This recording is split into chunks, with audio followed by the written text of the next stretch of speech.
ሰላም ጤና ይስጥልኝ የማለዳ ግሎባል ቤተሰቦች ከሀገር ውስጥና ባህር ማዶ ያሰባሰብናቸውን ሰበር መረጃዎችን ይዘን ቀርበናል። ዋና ዋናዎችን ላሰማችሁ። በአማራ ክልል በመንግስትና ፋኖ ኃይሎች መካከል የሚደረገው ውጊያ ተጠናክሮ ቀጥሏል። በተለይም በጎጃም ቀጠና በ6 ወረዳዎች የፋኖ ኃይሎች በከፈቱት ውጊያ ከፍተኛ ጉዳት መድረሱ ተሰምቷል። ውጊያው መረጃውን እስካጠናከርንበት ሰዓት ድረስ መቀጠሉ ተነግሯል። በዝርዝር ተመልክተነዋል።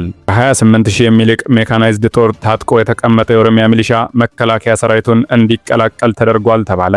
ሚሊሻው 12ኛና 13ኛ እዝን ይቀላቀላል ተብሏል። እንመለከተዋለን። የኢራን ብሔራዊ የደህንነት ጠቅላይ ምክር ቤት ዋና ጸሐፊ አሊ ላርጃኒ በእስራኤል ጥቃት መገደላቸውን የእስራኤል የመከላከያ ሚኒስትር እስራኤል ቃትስ አስታወቁ። ይህንና መሰል በርከት ያሉ ሰበር መረጃዎችን አሰባስበን ይዘን ቀርበናል።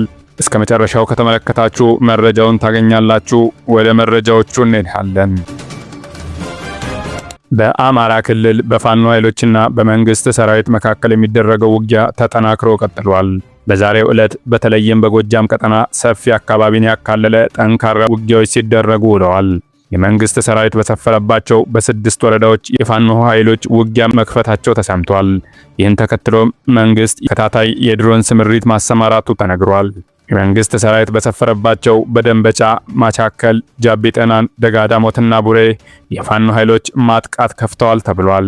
በተለይም በጃቢጠናን ከብር ሸለቆ በቅርብ ርቀት ላይ በምትገኘው ላይብር ላይ የፋኖ ኃይሎች በከፈቱት ማጥቃት የመንግስት ኃይሎች ከፍተኛ ጉዳት ማስተናገዳቸውን የተነገረው። በተመሳሳይ በማቻከል፣ ደጋሰኝ፣ ግራቅዳም፣ ደብረ ቀለም እንዲሁም በደንበጫ ገሊላ እስካሁን የቀጠለ ከፍተኛ ውጊያ እየተደረገ ይገኛል። በዚሁ በምዕራብ ጎጃም ቡሬ ሸንዲ ወንበርማ ቀጠና ወገዳድ ላይ የፋኖ ኃይሎች በከፈቱት ውጊያ የመንግስት ኃይሎች ከፍተኛ የአካልና የሞት ጉዳት አስተናግደዋል ተብሏል። በኦሮሚያ ክልል ከዚህ በፊት በሚሊሻ አደረጃጀት ከባድ መሳሪያ ጭምር ታጥቀው ተቀምጠው የነበሩ ከ28000 በላይ ወታደሮች የሀገር መከላከያ ሰራዊት እንዲቀላቀሉ መደረጉ ተሰማ። ሚሊሾቹ የሀገር መከላከያ ሰራዊት አዲስ እያቋቋመ ላለው 12ኛና 13ኛ እዝ ማሟያ ተደርገው ነው ሰራዊቱን የተቀላቀሉት። በተቀመጠው የጊዜ ገደብ ሰራዊቱ ነባር እዞች ማለትም ከ10ኛና ከሰሜን ምዕራብ እዝ ተቀንሶ እኚህን እዞች ለማቋቋም ታስቦ የነበረ ቢሆንም ሰራዊቱ በአማራ ክልል እያደረገ ካለው የተራዘመ ጦርነት ምክንያት በገጠመው የሰራዊት መመናመን እኚህን የኦሮሚያ ሚሊሾች ለመቀላቀል ተገዷል። እኚህም ሚሊሾች ከዚህ ቀደም ሰልጥነው ከሜካናይዝድ ታጥቀው የተቀመጡ የነበረ ሲሆን ከውስጣቸው መስፈርቱን የሚያሟሉ ተመልምለው አዋሽ ቢሾላ ወታደራዊ ማሰልጠኛ ካምፕ እንደገቡ ተሰምቷል። የ3 ወር ስልጠናቸው ሲጨርሱም ወደ 13ኛ እዝ ይቀላቀላሉ ተብሏል።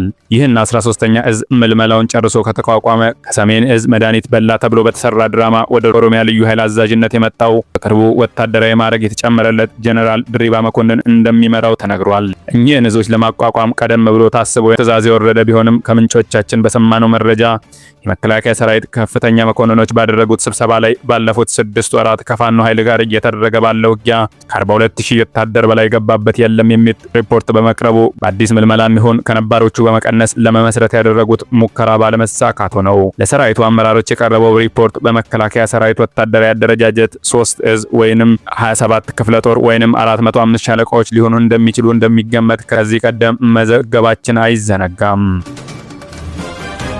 የኢራን ብሔራዊ የደህንነት ጠቅላይ ምክር ቤት ዋና ጸሐፊ አሊ ላርጃኒ በእስራኤል ጥቃት መገደላቸውን የእስራኤል የመከላከያ ሚኒስትር እስራኤል ቃትስ አስታወቁ።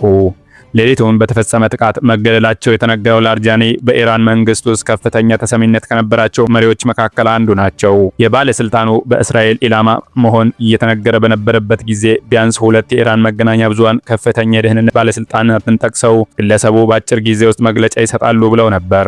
አንድ የእስራኤል ወታደራዊ ባለስልጣን አሊ ላርጃኒ በእስራኤል መከላከያ ኢላማ መደረጋቸውን ለቢቢሲ አረጋግጧል። አሊ ላርጃኒ በኢራን ብሔራዊ የደህንነት ጠቅላይ ምክር ቤት የሟቹ ጠቅላይ መሪ አያቶላ አሊ ኻሜኒ ተወካይ እና ዋና ጸሐፊ ሆነው የተሾሙት ባለፈው ዓመት ነሐሴ በፕሬዝዳንት መሱድ ፔዜሽኪያን ነበር። ለ12 ዓመታት የኢራን ፓርላማ አፈጉባኤ የነበሩት ላርጃኒ ለዘብተኛ ወግ አጥባቂ እንደሆኑ ይነገርላቸዋል። በተጨማሪም በኢራን መገናኛ ብዙሃን የጠቅላይ መሪው አማካሪ እንደሆኑ ይጠቀሱ ነበር። እስራኤል በፈጸመችው ጥቃት መገደላቸው የተነገረው ታዋቂው ኢራናዊ ፖለቲከኛ የፓርላማው አፈ ጉባኤ ከመሆናቸው በፊት ኢራንን ከምዕራባውያን ጋር እያወዛገበ በሚገኘው የኒውክሌር ድርድር ላይ አገራቸውን ወክለው ተደራዳሪ ነበሩ። በኢራን ፖለቲካ ውስጥ አሊ ላርጃኒ ብቻ ሳይሆኑ ወንድማቸውም ከፍተኛ ተሰሚነት አላቸው። ወንድማቸው ሴዴግላጃኒ በኢራን ሁለት ሀያል ምክር ቤቶች ላይ የበላይ አካል የሆነው ጉባኤ ሊቀመንበር ናቸው። የእስራኤል መከላከያ ሚኒስቴር እስራኤል ካትስ በሰጡትም መግለጫ የሀገሪቱ ጦር የኢራንን መሪዎች ማደኑን እንዲቀጥል ከጠቅላይ ሚኒስትር ቤንያሚን ኔታንያሁ ትዕዛዝ መሰጠቱን ተናግረዋል። ባለስልጣኑ የተገደሉት ከልጃቸው ጋር በተደበቁበት አፓርትመንት ውስጥ እንደሆነ የእስራኤል መገናኛ ብዙሃን ዘግቧል። በተጨማሪም የእስራኤል ጦር ባሲጅ የተባለውን የኢራን ታጣቂ ኃይል አዛዥ የሆኑትን ካላምሬዛ ሶሊማኑን መግደሏን ማስታውቃለች። የሀገሪቱ መከላከያ ሚኒስቴር ባወጣው መግለጫ ከኢራን እስላማዊ አብዮታዊ ዘብ ጋር ግንኙነት ያለው ታጣቂ ቡድን ያለፉት 6 ዓመታት ሲመሩ የቆዩትን ወታደራዊ አዛዥ ተገድለዋል ብሏል። አዛዡ የሚመሩት ታጣቂ ቡድን ታህሳስ ላይ የነበረውን ጸረ መንግስት ተቃውሞ ለማፈን በተወሰደው በሺዎች የሚቆጠሩ ሰዎች የተገደሉበት ዘመቻ ውስጥ ተሳትፎ ነበረው። የመከላከያ ሚኒስትሩ ካትስ የኢራኑ ከፍተኛ ደህንነት ባለስልጣን መገደላቸውን ባስታወቁበት መግለጫ ጠቅላይ ሚኒስትሩና እኔ የሽብርና የጭቆና አገዛዝ አመራሮች ማደኑን እንዲቀጥል ትዕዛዝ ሰጥተናል ብለዋል። በፕሬዝዳንት ዶናልድ ትራምፕ አስተዳደር ውስጥ የጸረ ሽብር ከፍተኛ ባለስልጣን የነበሩት ግለሰብ አሜሪካ በኢራን ላይ የከፈተችውን ጦርነት በመቃወም ከኃላፊነታቸው መልቀቃቸውን አስታወቁ።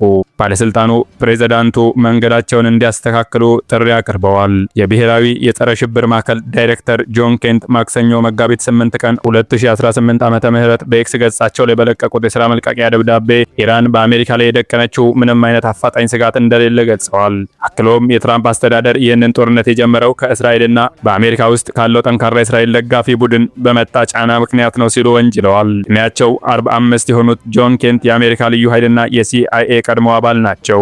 ባለቤታቸው የባህር ኃይል የሚስጥር ኮድ ባለሙያ የነበረች ሻነን ኬንት በ2011 ዓመተ ምህረት በሶሪያ በተፈጸመ የቦምብ ጥቃት መገደሏ ይታወሳል። እንደ ቢቢሲ ዘገባ ነጩ ቤተ መንግስት ስለ ኬንት የሥራ መልቀቂያ አስተያየት እንዲሰጥ ቢጠየቅም እስካሁን ምላሽ አልሰጠም። የኬንት ከሥራ መልቀቅ በትራምፕ አስተዳደር ውስጥ አሜሪካና እስራኤል በኢራን ላይ የሚያደርጉትን ወታደራዊ ዘመቻ በይፋ በመተቸት ኃላፊነታቸውን የለቀቁ ከፍተኛ ባለስልጣን ያደርጋቸዋል። ኬንት በደብዳቤያቸው እንዳሰፈሩት ቀደም ሲል የትራምፕን የውጭ ጉዳይ ፖሊሲ ይደግፉ እንደነበርና እስከ ባለፈው ዓመት ድረስ ፕሬዝዳንቱ የአርበኞቻችንን ውድ ሕይወት የሚቀጥፉና የሀገራችንን ብልጽግና የሚያሟጥጡ በመካከለኛው ምስራቅ ያሉ ጦርነቶች ጉዳት እንደገባቸው አምን ነበር ብለዋል። በተጨማሪም ኬንት ከፍተኛ የእስራኤል ባለስልጣናትና ተደማጭነት ያላቸው አሜሪካውያን ጋዜጠኞች የተሳሳተ መረጃ በመንዛት ትራምፕ አሜሪካ ትቅደም የሚለውን መርሃቸውን እንዲጥሱ አድርገዋል ሲሉ ከሰዋል። ይህ የተሳሳተ መረጃ ኢራን በአሜሪካ ላይ አፋጣኝ ስጋት ደቅናለች ብለው እንዲያምኑ ለማታለል ጥቅም ላይ ውሏል። ይህ ግን ውሸት ነበር ሲሉ በደብዳቤያቸው ገልጸዋል። የማለዳ ግሎባል ቤተሰቦች መረጃዎቻችን ይህንን ይመስሉ ነበረ። ቀጣይ መረጃዎች እንዲደርሳችሁ ቻናላችንን ሰብስክራይብ ማድረግ እንዳትረሱ። ቸርን ሰንብት።